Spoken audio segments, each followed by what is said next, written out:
Private limited company registration. नमस्कार दोस्तों, online XBRL में आपका स्वागत है। आज हम बात करेंगे प्राइवेट कंपनी और उसके रजिस्ट्रेशन के बारे में।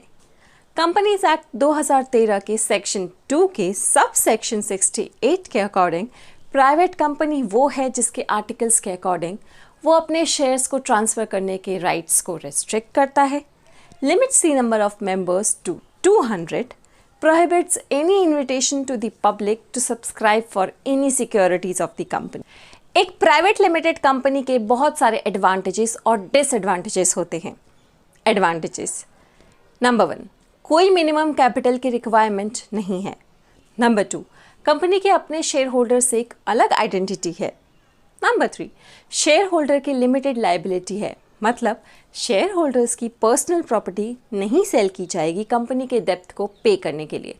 नंबर 4, अगर कंपनी का कोई शेयर होल्डर की डेथ हो जाए या कंपनी छोड़ के चला जाए तो भी कंपनी चलती रहेगी। नंबर 5, कंपनी की क्रेडिबिलिटी में सुधार करता है। नंबर 6, इसमें 100% FDI अलाउड है। डिसएडवांटेजेस देखते हैं। Number 1, it restricts the transferability of shares bye it's article. Number 2, total share holder 200 से ज़्यादा नहीं हो सकते। नंबर 3, पब्लिक को शेयर नहीं इशू कर सकते। नंबर 4, स्टॉक एक्सचेंज में अपना शेयर नहीं लिस्ट कर सकते। 3 प्रकार की प्राइवेट कंपनी होती है। पहली, private company limited by shares. इसमें शेयर होल्डर्स की लायबिलिटी उसके शेयर होल्डिंग तक ही सीमित होती है। दूसरी, private company limited by guarantee. इसमें मेंबर्स की लायबिलिटी लिमिटेड होती है, उतने अमाउंट से जितने अमाउंट की गारंटी मेंबर ने दी हो। तीसरी और आखिरी, अनलिमिटेड कंपनी। इसमें मेंबर्स की लायबिलिटी अनलिमिटेड होती है, मतलब मेंबर्स की पर्सनल प्रॉपर्टी भी यूज़ की जा सकती है कंपनी के डेब्ट को पे करने के लिए। प्राइवेट कंपनी को इनकॉर्पोरेट करने के लिए MCA that is ministry of corporate affairs ने प्रोसीजर बहुत ही सिंपल कर दिया है। एक new form spice plus introduce किया है फॉर इनकॉर्पोरेशन। स्पाइस प्लस एक वेब फॉर्म है जो कि इनकॉर्पोरेशन के साथ साथ और भी सर्विसेज देता है। स्पाइस प्लस फॉर्म 2 पार्ट्स में डिवाइडेड है, part A and part B। Part A name reservation के लिए है और part B incorporation, DIN allotment, pan, tan, EPFO registration, ESIC registration, professional tax registration, opening a bank account and GSTN allotment जैसी services देता है।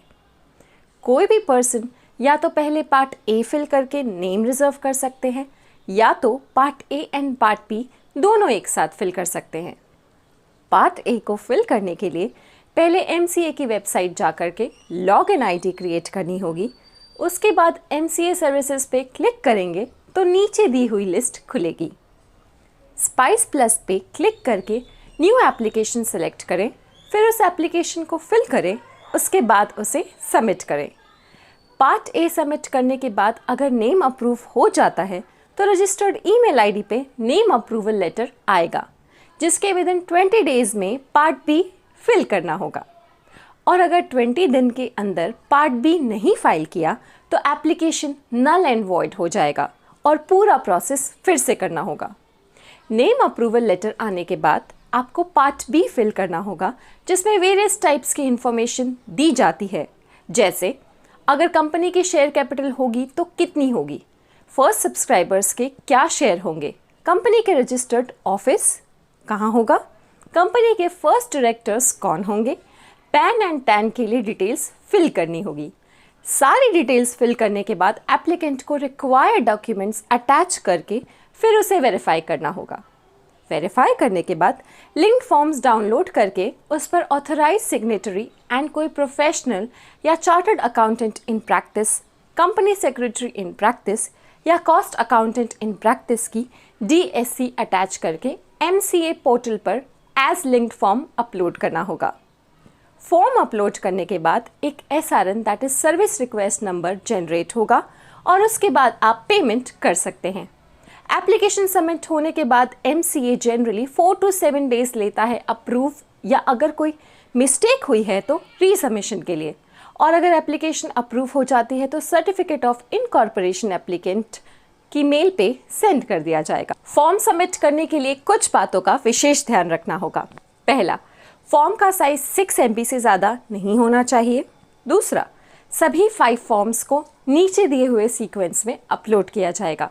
Spice plus part B, spice MOA, spice AOA, agile pro, lastly INC 9। तीसरा, सिर्फ 2 ही रीसबमिशन allowed है, जिसके बाद form reject हो जाएगा और फीस भी लैप्स हो जाएगी। फोर्थ, सर्टिफिकेट ऑफ इनकॉर्पोरेशन मिल जाने के बाद कंपनी को विदिन 30 डेज में E-Form 28 जो कि कमेंसमेंट ऑफ बिजनेस के लिए वो फाइल करना होगा। प्राइवेट कंपनी इनकॉर्पोरेट करने के लिए क्या क्या डॉक्यूमेंट्स चाहिए, उसके लिए विजिट कीजिए हमारी वेबसाइट को।